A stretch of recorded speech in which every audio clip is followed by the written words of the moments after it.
We can start. So we can start. Now, I was told that I was going to come here for an interview, so I didn't prepare a whole lot of anything to say, because I expect that everyone will have questions for me. This is very interesting. All the boys sit over here, and most of the girls sit over there. And there's a great gulf in between here. So I could tell you all kinds of things which might be interesting or might not be interesting, but the best way to be sure that I say something interesting is for you to simply ask me the questions to find out what it is that you really want to know. I've been talking with Sonia and Veronica, and I was asking where they come from, and they come from a little village called Bolechowice, somewhere off there. I don't think I've ever been to Bolechowice, but I was in, is there a big church in Bolechowice? Yes, yes. A very old church. Yeah. Do you know, is there a group of sisters there? Zakonchus. Yes, it's small. Yeah? Which order? What is it called? No, I don't know. You don't know. There's one sister there who is from the Philippines. Yes. Yes. Okay. I've been to Bolechowice. I was in your church. I have spent 13 years in Poland.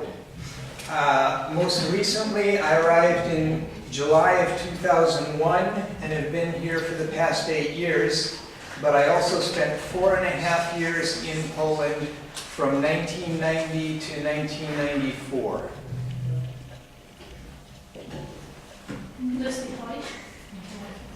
Mówię troszeczkę, ale to jest bardzo trudny język.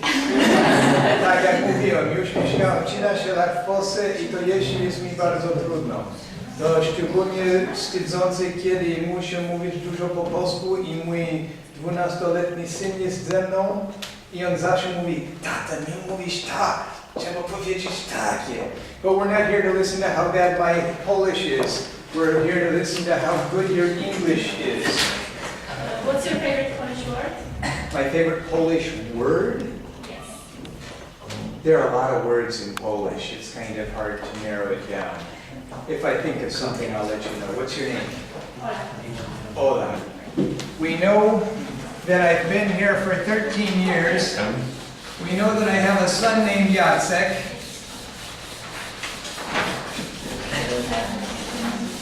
But we don't know how do you feel today. We don't know what? How are you today?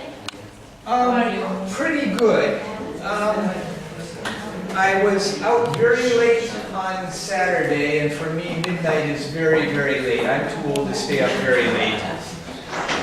But last night I got a good night's sleep, but I had a tiki last night, and I got home at about 9:30, but I got a good night's sleep, so I'm in good shape. I also got some exercise this morning because I was running through Galeria Krakowska to catch my train, and I got to the 9:54 train at 9:53, and the train was late. So I thought, good, I have an extra 5 minutes, I can go buy a ticket. So I went downstairs to buy a ticket, and I came up and the train was already leaving. And then a very strange thing happened. The train driver saw me running to try to catch the train, and he stopped. I don't think it's ever happened before in Poland. Not to me anyway. Who else has a question? Yes? What do you think about first issue of Zabierzow Bugle? What do I think about the First issue of Zabierzow Bugle. The first issue of Zabierzow Bugle. Okay, so this is a new newspaper of some sort? Yes. And you're beginning to produce it here? Yes. I think that's fabulous. I think that's wonderful because the news media is one of the most important institutions in any democratic society.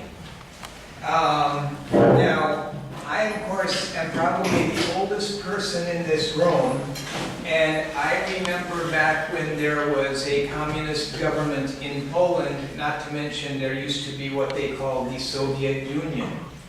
And the Soviet Union and the United States of America were kind of enemies. We were afraid to fight with each other because we both had so many weapons that we could have destroyed the whole earth. So fortunately it didn't come to that. Communism fell almost 20 years ago, before any of you were born. But I lived through that time and it was a scary time. Now Poland has changed dramatically. I mean, just look at the roof of your beautiful sports center here. There was nothing like that in Poland 20 years ago, unless you happen to live in a small village that had a lot of high-level Communist Party officials. So to have a newspaper is very important so that people know what's going on in their community.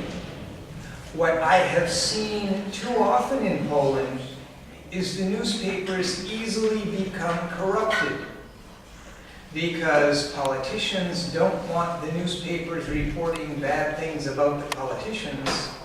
The politicians end up contributing money to the newspapers, and then the newspapers only say good things about the politicians. So I don't expect that your newspaper is going to have a lot of political exposés, but it's important to have meaningful news so that people know what's really happening from an unbiased standpoint. So it's a very good question. What's your name? Who asked me about the Bugle? What's your name? Caroline. Caroline. Okay.